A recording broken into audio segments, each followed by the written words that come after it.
Je vais te dire un truc que moi-même j'ai cru pendant longtemps. Tu vois le café le matin? Eh bien, pendant des années, j'étais persuadée que c'était une mauvaise idée. Parce que j'avais entendu que le café faisait monter le cortisol.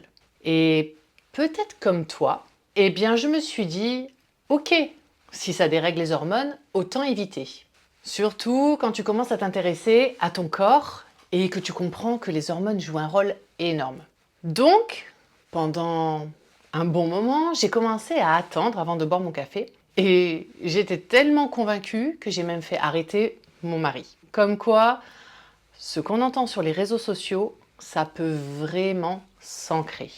D'ailleurs, si tu te poses souvent des questions comme ça, sur ton corps, sur les hormones ou bien sur le poids, eh bien j'ai créé un espace, le Cercle des corps réconciliés, où je t'explique tout ça simplement et surtout comment faire concrètement au quotidien.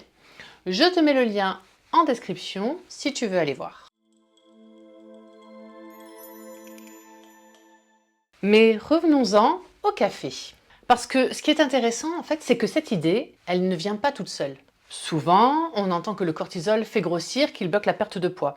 Du coup, forcément, tu fais le lien café, augmentation du cortisol, donc prise de poids. Et ça devient presque une évidence.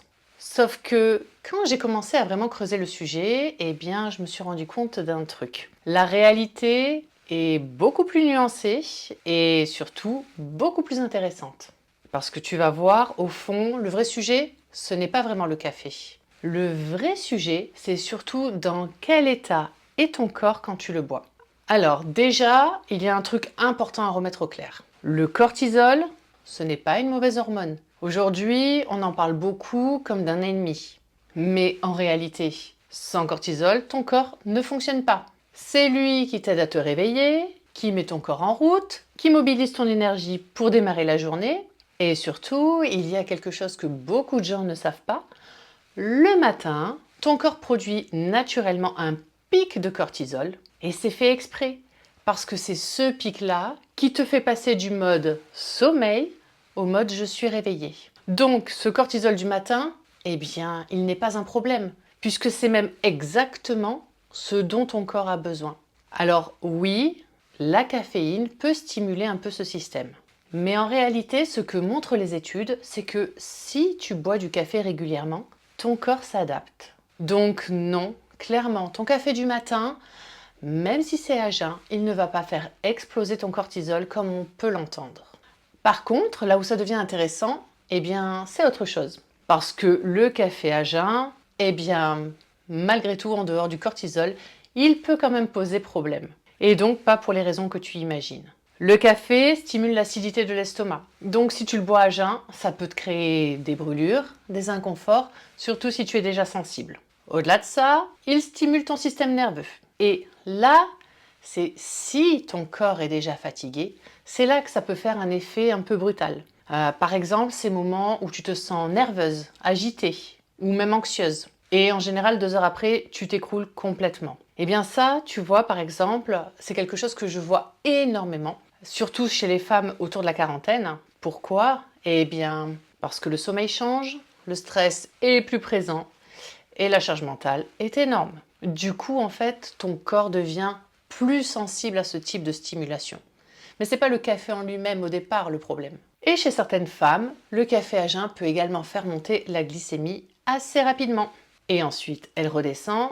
Et en fait, c'est souvent là que tu te retrouves vers 11 heures avec une envie de sucre un peu incontrôlable. Et pour le coup, là, dans ce contexte, effectivement, ça peut compliquer les choses si tu cherches à perdre du poids. Donc, au final, tu le vois bien, le café en lui-même n'est pas mauvais. Mais je garderai quand même cette nuance, le boire à jeun, malgré tout, ce n'est pas toujours ce qu'il y a de plus adapté pour ton corps. Et en fait, c'est là que ça devient vraiment intéressant. Parce qu'au fond, on a tendance à chercher le petit truc qui expliquerait tout. Là, ici, c'est le café, mais ça pourrait très bien être le sucre, le gluten, comme s'il y avait un petit détail qui bloquait complètement tout ton métabolisme.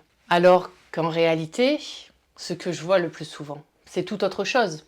Moi, ce que je vois, ce sont des femmes qui sont fatiguées depuis des années, avec des nuits trop courtes, du stress en continu, des journées bien trop pleines, des repas pris rapidement entre deux choses.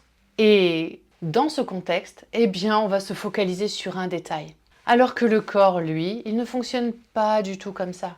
Lui, il regarde ton énergie, ton niveau de stress, ton sommeil, mais surtout, il regarde est-ce qu'il se sent en sécurité ou pas. Et parfois, eh bien, le café, ça devient juste le truc sur lequel tu viens mettre toute la responsabilité. Alors qu'en réalité, eh bien, il ne fait que pointer quelque chose de plus profond. Au fait, dis-moi un truc. Est-ce que ça t'est déjà arrivé de supprimer un aliment, le café, le gluten, le sucre, en te disant que c'est sûrement ça le problème? Je serais vraiment curieuse de te lire. Et si en écoutant tout ça, tu te reconnais un peu, que tu sens que ton corps est fatigué ou que tu ne comprends plus trop comment il fonctionne aujourd'hui, eh bien, sache que c'est exactement pour ça que j'ai créé le cercle. Un espace où on prend vraiment le temps de comprendre ce qu'il se passe dans ton corps et surtout comment agir concrètement sans repartir dans des restrictions inutiles. Le lien est en description.